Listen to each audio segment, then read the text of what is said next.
This happened last fall, driving through Kansas. I was alone. It was around 2:30 a.m. I'd been on I-70 for hours and missed my exit because I zoned out. What happened next, I still don't have an explanation for. But ever since that night, I swear, I haven't been alone in my house. I was doing a cross-country drive from Denver to Indianapolis. It was late, and I was trying to push through the night. At one point, I must have passed my rest stop because my GPS started glitching, rerouting every few seconds, then just going silent. I took the next exit off I-70 to turn around, but the ramp led to a narrow, unlit road surrounded by cornfields. I kept driving, thinking I'd find a gas station or somewhere to turn around. Instead, I found this tiny town. No name, no lights, just a flickering street lamp and one open store. A rundown little convenience place. Inside was a cashier who didn't speak. He just stared. When I asked where I was, he pointed at an old rotary phone behind the counter and said, "You should call home." I asked why. He just said, "So they know what's coming." I left creeped out, but when I got back in my car, the road wasn't the same. It was like the town shifted. Street signs were gone. I kept driving until I finally hit a highway again. My GPS kicked back in, and I drove straight to my hotel. But when I got home the next day, strange things started happening. Lights flickering, cold spots, shadows that didn't match anything around them. And every night since then, I wake up at 2:30 a.m. Every night. Last week, I heard the rotary phone ring. I don't own a rotary phone. I went back to check the exit on I-70 last weekend. I couldn't find it. It's not there anymore. I even asked the locals. They said there's never been a town out there. But I still have the receipt from the store. And it's dated 2 days after I got home.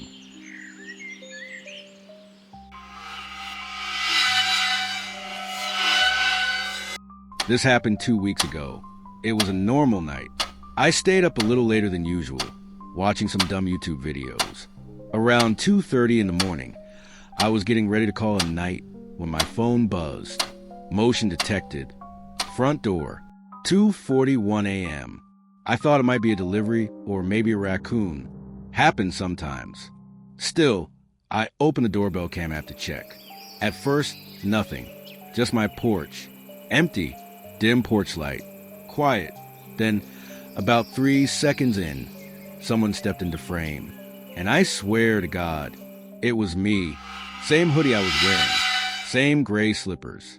Even the little scar on my left cheek. Just standing there, looking straight into the camera. Not moving. Not blinking. But here's the thing. I was inside. Awake. Watching the footage live. I froze. My heart started racing. I even looked at my reflection in the living room mirror. I was still there, inside, watching this happen.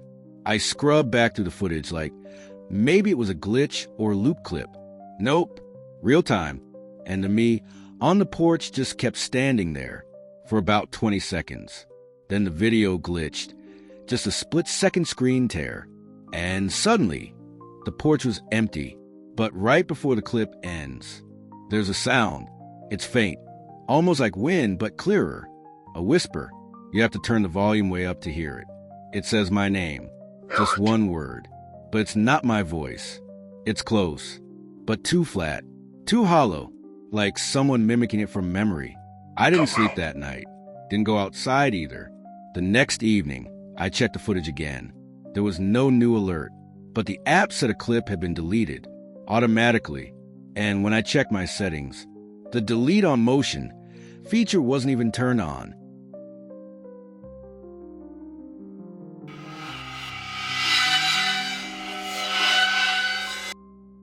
I moved into this old studio apartment in Chicago about 6 months ago. Top floor, old building, great view, and the rent was stupid cheap. The landlord said it had been vacant for years. Something about previous tenants leaving suddenly. I didn't ask. I just needed a place. It was small but cozy, with floors, high ceilings, dusty radiator heat.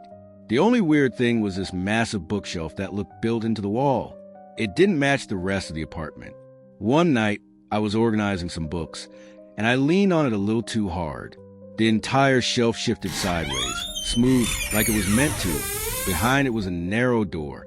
No knob, no keyhole, just a flat wooden panel. I pushed, and it creaked open into darkness. It wasn't on the floor plan. The room behind it was small, maybe 6 feet by 8. No windows, no lights, just this ratty mattress on the floor and a folding chair in the corner. But the worst part? The walls. They were covered in drawings. Hundreds of them. Stick figures, eyes, scribbles. One showed someone in a bed. I looked closer. It was me. Same haircut, same blanket, same position I sleep in. I left the room and didn't sleep that night. The next morning, I nailed the shelf shut. Told myself it was just some creepy leftover from the last tenant. But then I started hearing things. Breathing, soft movement, from behind the wall, always between 2 and 3 a.m. A few nights later, I woke up and the bookshelf was cracked open again. Just a few inches, but it was enough. I pushed it closed, stacked furniture in front of it, slept with the lights on. That night, just before 3 a.m., I heard footsteps inside the walls, then a single knock from the other side of the door.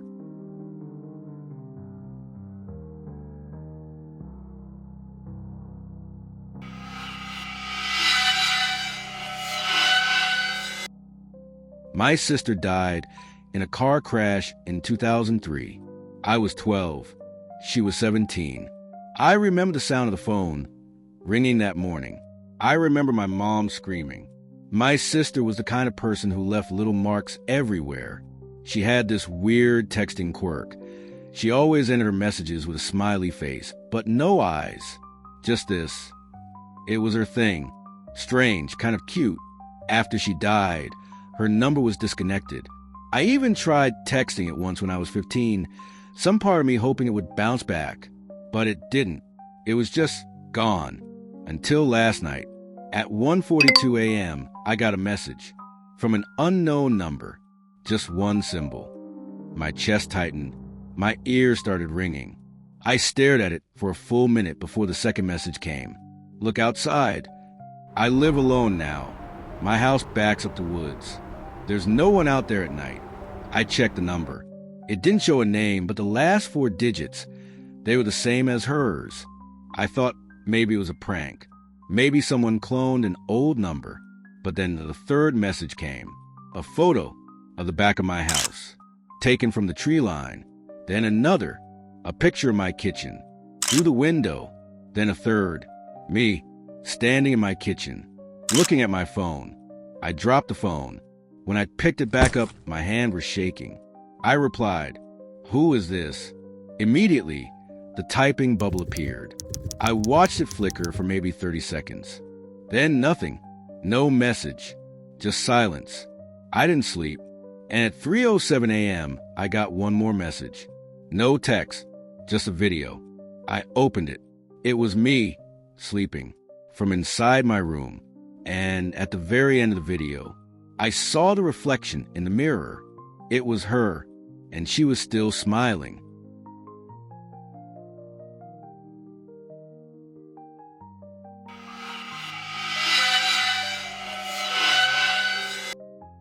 I needed the job. It wasn't just about the money. It was about getting away from the city, from people, from other things. So when I got the offer for a night cleaner position at the city museum, I took immediately. Midnight to 6 a.m. No people, just silence. My first shift, the supervisor didn't stick around.